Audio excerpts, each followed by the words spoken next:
Is it safe to travel to Indonesia in 2025?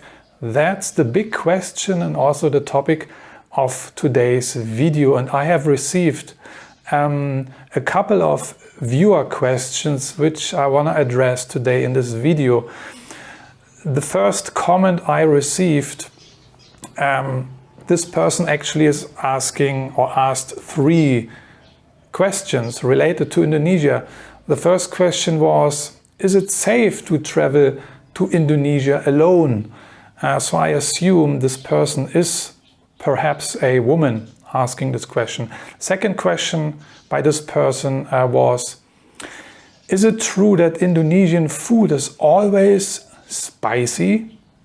Do they always put spices inside, even though when you order the food, you actually don't order extra spices? And the third question is, this person said, yeah, I know Indonesia is very hot, but is the heat bearable or is it actually unbearable? How is it? So, and another question I received from another viewer is, actually I received several questions regarding this topic, is these people ask whether or not it is useful to learn Bahasa Indonesia, the Indonesian language. Does it make sense to learn a few words to communicate in Indonesia? So I will now go ahead and answer these questions. So question number 1, is it safe to travel to Indonesia alone, even as a woman? Assuming that this person asking this question is a woman, and my answer is 100% yes. Indonesia is safe for traveling, either male or female, and you can travel alone. I'm a male, obviously, but I have never had any problems. I never encountered any difficulties, any crazy things. So this is my straightforward answer here. Indonesia is safe for traveling. Although you also wanna bring your common sense. Yeah, this is what I always like to mention in many of my videos. I have mentioned already, don't forget to pack your common sense also. Yeah, you will need it. Yeah, and I always say, don't do stupid things in Indonesia you wouldn't do in your home country. By that, for example, I mean that, again, going back to the example, I'm from Germany, I'm from Berlin, big city, capital city, 3.5 million inhabitants. Berlin also has crime areas, has some dark, shady areas, dark alleys with sketchy characters and suspicious people. And you have the same thing in Indonesia, especially in the bigger cities. So what you don't want to do in Indonesia, go at 3 a.m. in the morning to some dark alleys or shady areas and walk around by yourself. There's no need to do that in Indonesia, right? Because you wouldn't do it in your home country, right? Also, what you also wouldn't do or I wouldn't do in Germany is, for example, if I go to an ATM machine and pick up cash, when I finish the whole process, I take my cash, I put it into my wallet and make sure nobody sees it. Yeah? This is what I normally do, even in Germany. It's for me just common sense, because I know there are a lot of sketchy characters around. So I do not turn around and then show everybody how much cash I picked up and put it then into my wallet. So the same thing you don't want to do in Indonesia. Yeah? These things. And also keep your belongings safe, yeah, in your hotel room in a safe. Yeah? And don't walk around with your gold necklace and gold chains and stuff and diamond rings. And there's no need to do that in Indonesia. And you probably wouldn't do it in Germany or in any other Western country for that matter. So this is what I mean. Use your common sense, and the application of your common sense will keep you safe in Indonesia, okay? Of course, there's always a risk, but your risk is everywhere. But with common sense, you rule out a great deal of risk. Okay, and then also in order to stay safe in Indonesia, please follow the local customs, rules, and even laws. Yeah, I'm not saying you have to study Indonesian law, but common sense also, again, coming back to common sense, should tell you that if you are a guest, and when you travel to Indonesia, you are basically a guest, then when you are a guest somewhere, you want to follow the rules of the guest house, right? Take off your shoes in front of the door. Yeah, you don't vandalize the place, you behave as a guest, and this is what you do in Indonesia. Different country, different culture, different customs. So get also familiar with the local customs. Yeah, before you travel, study a little bit about the country, about the culture, yeah, and get familiar. So normal things, nothing out of this world, nothing difficult. And prepare yourself a little bit, and then so more knowledge you have, so safer you will be. Yeah. So second question was the spicy food. Padas. Yeah, this is the Indonesian word for spicy. Indonesian people, they love spicy food. Mereka suka padas. Was that correct? I'm not sure. My Indonesian, I have to polish it up. Anyway, so yeah. But no worries. Indonesia is a big country, and yes, certain areas, certain provinces in Indonesia, their food is, in some areas the food is more spicy, in some areas it's not so spicy.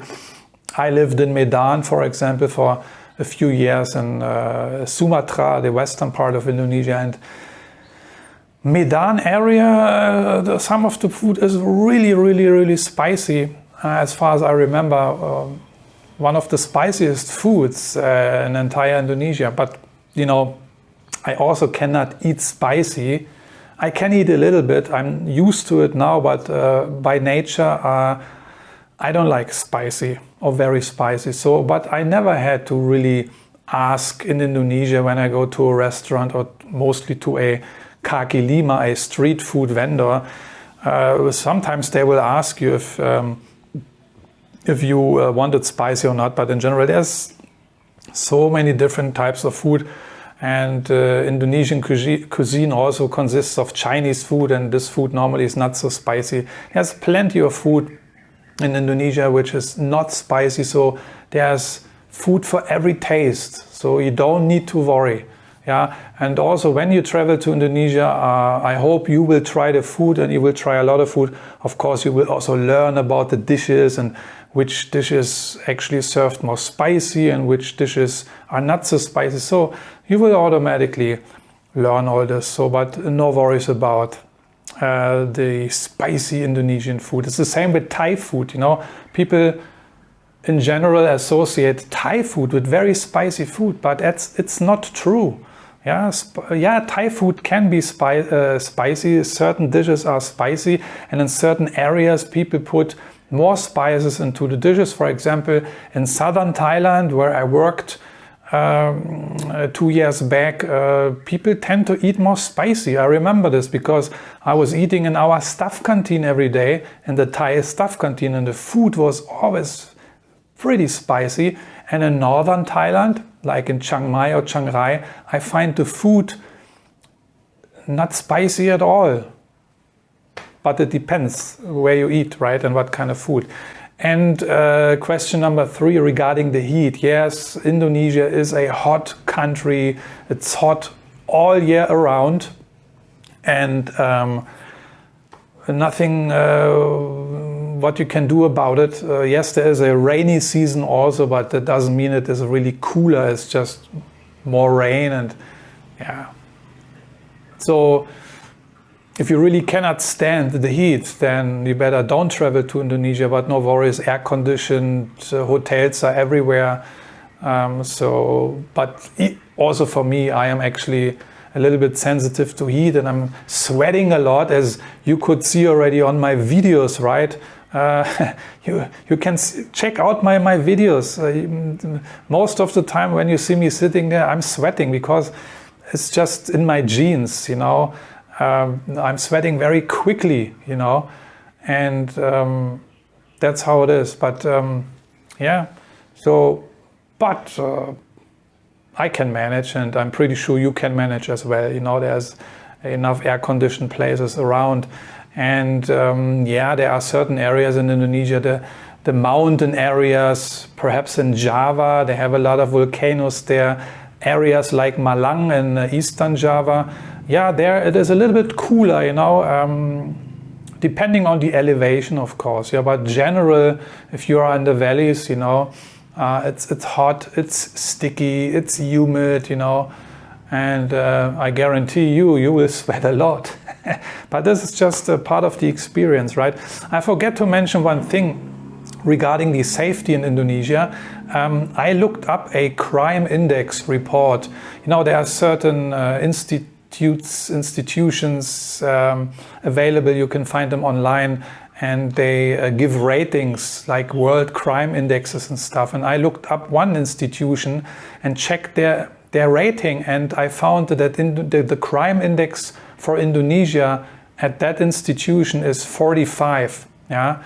And the United States, it's 49, so it's even higher. The United States, compared to Indonesia, has a higher crime index than Indonesia. Yeah, Malaysia has 51, so it's a neighboring country. And Korea, by the way, is only 25. I just looked it up. Germany is 38, crime index 38. You see, Indonesia is not that bad. I think the worst country is South Africa with a crime index of 79. So Indonesia is even lower than the United States when it comes to crime, according to this statistic. Now, coming to the question number 4, what about learning Indonesian language? Does it make sense? Would it be helpful? And yes, it will definitely be helpful if you learn a few words and phrases. You know, you don't need to study Bahasa Indonesia like a pro, but just if you show a little bit commitment, you know, an effort, that goes a long way. Because when Indonesian people hear that you speak a few words Bahasa, then you will go up in their books, you know, you will move up in their books a lot. And it makes you automatically way more sympathetic to them. Why? Because you show interest in their culture. You actually showed interest already by learning a few words and phrases. Yeah? You demonstrated that you showed interest, care in people and culture. And this is really much appreciated by Indonesian people. Yeah? Indonesian people are also very curious people. They are interested in new things. Everything what is foreign, they are interested in. Therefore, they are also interested in foreigners, you know, the bullies, as they call it. A bully is the foreigner.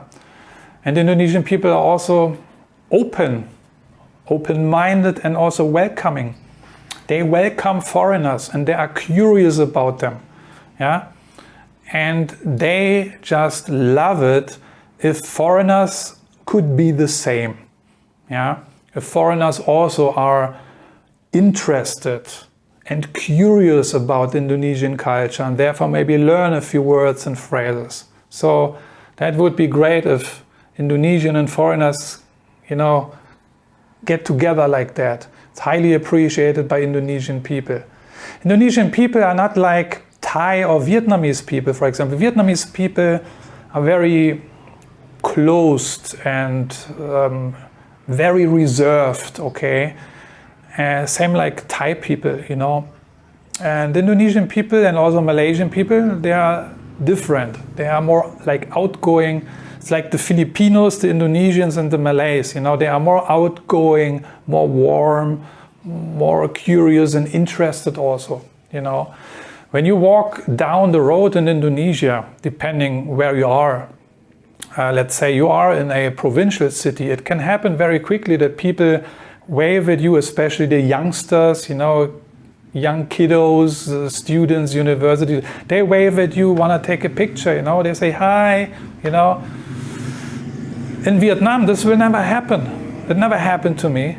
And also not in Thailand. In Thailand, very, very seldom, you know, but you have to travel to the province, you know, until you get approached by some kids, you know, who are curious to see a tall foreigner, you know.